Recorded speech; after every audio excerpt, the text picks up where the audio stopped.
حسبي الله ونعم الوكيل. يا رب، أنت أعلم بمن ظلمني وقهرني.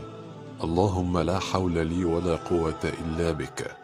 التجأت لك وفوضت أمري إليك.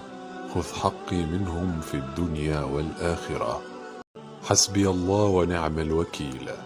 يا رب، أنت أعلم بمن ظلمني وقهرني. اللهم لا حول لي ولا قوة إلا بك. التجأت لك. يا صباح الفل والجمال على احلى اخوات واحلى صحاب، يا رب تكونوا كلكم بالف خير. فيديو النهارده ان شاء الله هيكون اول فيديو على قناتي الجديده، القناه اللي انا كنت بنزل عليها الاول يا بنات، اللي هي فيها 100 حاجه و60 الف مشترك. القناه دي خلاص انا معدتش هنزل عليها اي فيديوهات لفتره محدده كده، وممكن ابيعها، بس انا مش هنزل عليها يعني مؤقتا كده. الفتره دي مش هنزل عليها فيديوهات، لا اما ابيعها لا اما يعني هقول لكم الجديد، يعني لو حصل حاجه جديده هقول لكم عليها، بس انا دلوقتي هنزل على القناه دي.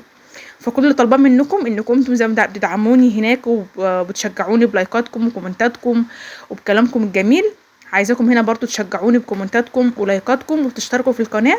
وعايزين نكبرها باذن الله زي ما كبرتوا ديكي، عايزين نكبرها كده. بس ان شاء الله القناه دي هتكون تخصص فيديوهات طويله فقط، مش هنزل عليها فيديوهات شورتس، يعني دوت اللي انا حاطاه في دماغي في الفتره دي حاليا. مش هعمل اي فيديوهات شورتس او انزلها عليها، هنزل فيديوهات طويله بس. القناه دي لو يعني هشوف كده قدامي لو ما بعتهاش هتكون تخصص شورتس بس، وهتكون تخصص ان انا احكي قصص المتابعين عليها زي ما كنت بعمل الاول. فربنا يا رب ييسر لي الحال، واللي ربنا عايزه هو هيكون. يلا بقى نخش على الفيديو بتاعنا، وحطي لي بقى اللايك بتاعك الجميل، وهقول لك ارزعيني لايك زي ما بقول لك كل فيديو، ارزعيني لايك. اشتركي في القناه لو لسه ما اشتركيش، لان طبعا دي هتكون القناه الجديده بتاعتي، فاشتركوا فيها كده ايه، وشجعوني بالله عليكم، لان الفتره دي انا محتاجه تشجيع وبمر بظروف كده. يلا اللهم لك الحمد، الحمد لله الحمد لله. ندخل بقى على الفيديو بتاعنا. احنا جهزنا الفطار كده، ومن الفطار قعدت ارغي معاكم وما قلتوش، مش قلت لكم الفطار بتاعنا ايه، طبعا انتوا شفتوه، بس ده كان فطار يوم الجمعه. النهارده السبت بمنتج معاكم الفيديو، ده كان فطار الجمعه. بعد بقى ما فطرنا كده وعملنا كوبايتين شاي كده في الخمسينه، شربناهم شاي بالنعناع. دخلت بقى كنت جايبه دهنه، فدوت دهنه صنم يا بنات. هبدا كده اقطعه، وهبدا افرمه عندي في الكبه، وهبدا اسيحه على النار. دوت انا بطبخ بيه. انا عارفه ان في ناس كتير بتقول مش صحي بس انا بحبه، انا بحب اطبخ بيه. الاكل اذواق عموما يعني، وانا عارفه ان تلت يعني انا عملت فيديو قبل كده كان فيديو شورتس، وعايزه اقول لكم جالي حوالي اكتر من 1000 كومنت انه غير صحي، وفي ناس بتقول صحي، بس انا متعوده عليه وانا بحبه وبحب اطبخ بيه، لانه طعمه بيبقى في الاكل حلو جدا. زائد كمان انا بخففه بالزيت وبخففه بسمنه، يعني مش بحطه بيبقى خام يعني زي ما بيقولوا كده، لا بحطه. يعني هنا حطيت عندي في يعني في حدود كده 3 اكواب من الزيت، الكوب معياره 250 مللي، ونزلت عليه برضو بكوبايتين من السمنه. طبعا سيحته كله مع بعضه، وطبعا على نار هاديه جدا. انا بحب عندي افرمه في الكبه، مش بقطعه على ايدي، لان الكبه مش بتطلع لي منه قشيم كتير، لما بتقطعيه على ايدك بيطلع منه كميه قشيم كبيره قوي. فالكبه بصراحه بتسهل عليا اصلا التقطيع، وفي نفس الوقت ايه، ما بتطلعش معايا كميه قشيم كبيره يعني. انت بقى القشيم دوت في ناس ممكن تعمل بيه محشي، في ناس ممكن تاكله تحط عليه حاجات كده وتاكله. في الحالتين في ناس بتاكله، بس انا بصراحه ما باكلوش، وبايه بستغنى عنه وبرميه، يعني بحط للطيور عندي وكده، الطيور عشان تتغذى وكده. هنا بقى بعد ما خلصت كان عندي كده شويه مواعين بقى مكان الفطار ومكان كده وكده وكده يعني. دخلت بقى عليهم، قلت اروقهم كده. عارفه بقى في حد هيقول لي انت بعتي قناتك ليه وكده. بصوا انا عندي بمر شويه ظروف الفتره دي، وانا ممكن استغنى عن القناه وابيعها لظروف خاصه عندي.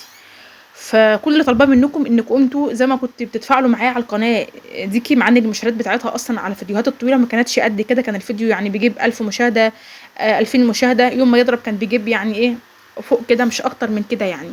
بس هي كانت صراحه في فيديوهات الشورتس كانت بتجيب عندي مشاهدات كويسه جدا في فيديوهات الشورتس، يعني مع ان يعني اخر فتره ما اهملت في فيديوهات الشورتس، معناها هي اصلا اللي بتعلي الريتش بتاع القناه بتاعي عندي. بس زي ما قلت لكم انا ممكن استغنى عنها، وهشوف انا لسه يعني ايه بشاور نفسي اصلا. ففي الحالتين يعني ايه ربنا ييسر لي الحال، سيبوها على الله وربنا ييسر الحال. فكل اللي طالباه منكم زي ما بقول لكم ادعموني في القناه دي باشتراككم ولايكاتكم وكومنتاتكم بس، وعشان خاطري اتفرجوا على الفيديو للاخر. هنا بقى كنت بغسل المواعين، وقلت بقى عماله بقى افكر وانا بغسل، عماله اقول هتطبخي ايه هتطبخي ايه. فبصراحه قررت ان انا هعمل مكرونه بالبشاميل بالفراخ.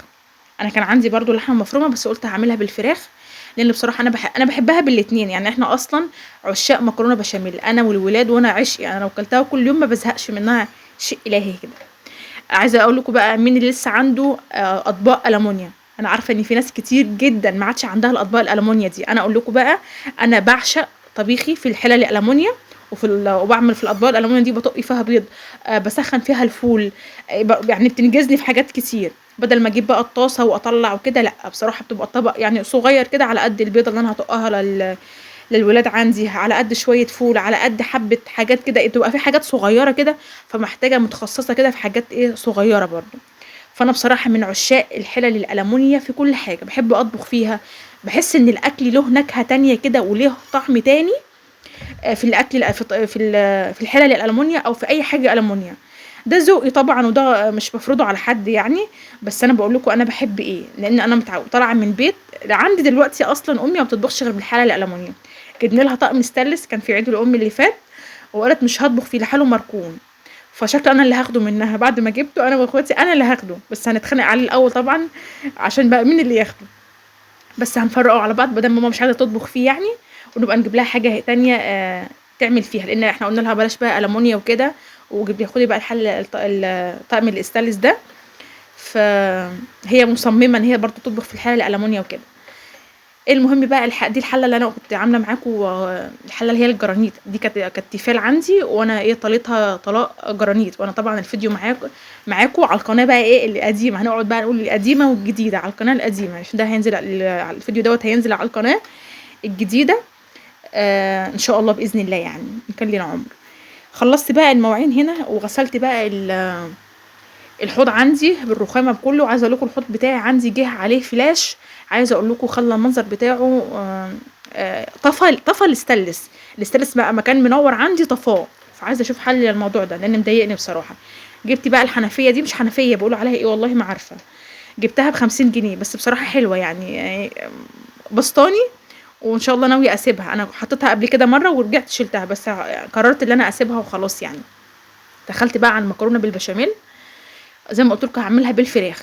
دي كان عندي صدرين فرخه، لان الفراخ اللي انا كنت شارياها كان الحجم بتاعها صغير، كنت شارياها من عند حد كده بيربي فراخ بيتي، والفراخ بسبب الحر ما كبرتش، كانت اكبر فرخه عنده كانت كيلو وتلت، كيلو ونص بالكتير قوي يعني، فانا كنت جايبه منه فراخ، فخليت عندي خدت صدرين فرختين يعني، فبدات كده اقطعهم. بصراحه ما كنتش عارفه الوزن بتاعهم قد ايه لاني ما وزنتهمش، انا خدتهم بالبركه كده، فرمتهم عندي في الكبه. ممكن تفرميها في الكبه، ممكن تقطعيها، ده يرجع لك انت، بس انا بصراحه بقالي يعني مده جامده قوي سنين يعني ماشيه ان انا بفرم عندي صدور الفراخ، ما بحبش اقطعها، ما بحسها لما بتنفرم كده بتتوزع كلها كده على المكرونه، غير ما بتقطعيها بتلاقي حته فاضيه او حته مش عارفه، ده بالنسبه لي انا، بالنسبه لناس تانية ممكن يحبوها. فالمهم يعني في الحالتين هي ما بتفرقش كتير، بس انا بقول لكم اللي بيريحني واللي بفضله يعني. هنا بقى سلقنا المكرونه عندي، ودي بقى بصوا دي اخر حله عندي تيفال، الحله اللي انا بسلق فيها المكرونه دي كانت الحله دي، قلت مش هعملها هسيب حاجه كده ريحه من الاطعم اللي عندي قبل ما اعملها طلاق جرانيت. حطيت بقى المكرونه عندي تتسلق، وحطيت عليها شويه معلقه نص معلقه من الملح. بعد بقى ما الفراخ عندي خدت صدمه وهريتها كده عندي بالمعلقه، نزلت عليها ب4 فصوص من الثوم، وهبدا كده اقلب الثوم مع عندي كده ايه في الفراخ، في صدور الفراخ، ونزلت بقى بالبهارات بتاعتي اللي هي عباره عن كمون، فلفل اسمر، ملح، ال7 بهارات، ورشه من بهارات اللحمه، وممكن تضيفي مكعب مرق، ممكن تضيفي جوز الطيب اللي يريحك، المهم يعني ايه ضيفي البهارات اللي انت تحبيها يعني. نزلت بقى عندي بصلتين كبار، انا بحب البصل عندي يكون كتير شويه عندي في التتبيله بتاعت في اي تتبيله عندي سواء فراخ او لحمه مفرومه. ونزلت كده عندي برضو بفلفل، مش فلفل الوان بس دوت كان فلفل شطه عندي بس كان احمر يعني، حطيت حوالي 5 برضو قرون من الفلفل. ظبطت بقى الحدق بتاع اللي عندي الفراخ، ورحت بقى شايلاها من على النار. نيجي بقى للبشاميل، عندي كده حوالي 5 معالق من السمنه، عليهم 5 معالق من الدقيق، وكمان هي كانت عايزه سمنه، انا يعني ما بحبش الدقيق عندي يكون كده، بس كانت دي اخر سمنه كانت عندي بصراحه يعني، كنت لسه هنزل اجيب، فبصراحه كسلت والولاد ما كانوا في الدروس، فقلت لا خلاص هعملها كده. حد هيقول لي دروس يوم الجمعه، هقول لكم احنا عندنا درس القران وعندنا كذا درس كده ايه بيدي يوم الجمعه. هنا بقى رحت قعدت كده اشوح كده عندي واقلب عندي في البشاميل، اول ما كده بدا اللون بتاعه يتغير سيكه حاجه بسيطه والريحه بتاعته بدات تطلع عندي، هبدأ طبعا اضيف لبن وبضيف شوربه. انا طبعا بحب البشاميل جدا بالشوربه واللبن، يعني لما بيكون عندي شوربه ممكن احط شوربه اكتر من اللبن كمان، ده بالنسبه لي. بس انا ما كانش عندي شوربه لان كنت بقالي حوالي قبلها باسبوع ما كنتش عملت اي طيور عندي، لان كنت بقى عندي حماتي تحت. عايزه كلكم تدعوا لحماتي ربنا يا رب يشفيها ويعديها من اللي هي فيه، لانها هي بتمر بظرف صعب جدا، تعبانه يعني وكده. فادعوا لها يا رب، يا رب يشفيها ويشفي كل مريض. فانا اصلا يعني ايه مش بطلع اول شقه عندي، بنزل من الساعه 8 بديها بقى علاجها، افطرها، اشوف اللي تحت، ومعظم الاسبوع بطبخ تحت يعني. بس انا قلت هطلع اعمل المكرونه بالبشاميل اللي عندي تحت فوق، وننزل بقى ايه نتغدى تحت. عملت بقى البشاميل. انا حطيت هنا 2 كيلو من الحليب، حليب جمسي، بحب الحليب الجمسي في المكرونه البشاميل، بتكون دسمه كده وبتكون حلوه. طبعا بعد ما غلى معايا ونزلت بالبهارات بتاعتي اللي هي عباره عن ايه، عن فلفل اسمر، وعباره عن مكعب مرق وكمون وملح، وما ضفتش اي بهارات تاني. تمام. بعد ما غلت معايا كده غلوتين 3 كده، والبشاميل بتاعه بقى القوام بتاعه بقى تقيل كده عندي، طفيت عليها النار. جبت بقى صينيه دهناها سمنه، ورحت بقى حاطه برده فيها كبشتين كده من البشاميل اللي وزعتهم عندي. بقى انا كنت سالقه 4 اكياس من المكرونه عشان طبعا تكفي، لان طبعا زي ما قلت لكم انا هنزل عندي حماتي تحت، واخوات جوزي برده كانوا موجودين تحت في اليوم ده، فعملت صينيه كبيره. فرحت بقى ايه حاطه حوالي 4 5 اللهم صل على النبي، نص البشاميل اللي عندي رحت حطاه عندي على المكرونه وقلبتها كده كويس. ومعايا كانت عايزه كمان، بس ما كانش بقى متوفر غير 2 كيلو حليب اللي عندي. ورحت بقى موزعه عندي العصاج الفراخ عندي، هبدا كده اوزعه عندي طبعا زي ما انتم شايفين كده. وهبدا طبعا اجيب بقى كميه المكرونه عندي اوزعها بالشكل ده كده. انت بقى ممكن تضيفي بيض على البشاميل اللي باقي، ممكن تضيفي جبنه، اي نوع جبنه عندك، بس الافضل يعني الموزاريلا بتبقى حلوه. انا ما كانش عندي، او كان عندي والله، بس انا قلت مش هحط موزاريلا، هخليها في وصفه تانية. وحطيت عندي بيضتين. عايزه اقول لكم بقى الفراخ بتاعتي باضت بقى وبسطاني جدا، ربنا يا رب يبارك لي فيهم كده ايه، ويفضلوا يبيضوا بقى عشان المدارس داخله عندي. وانا بفرح جدا لما الفراخ بتبيض عندي.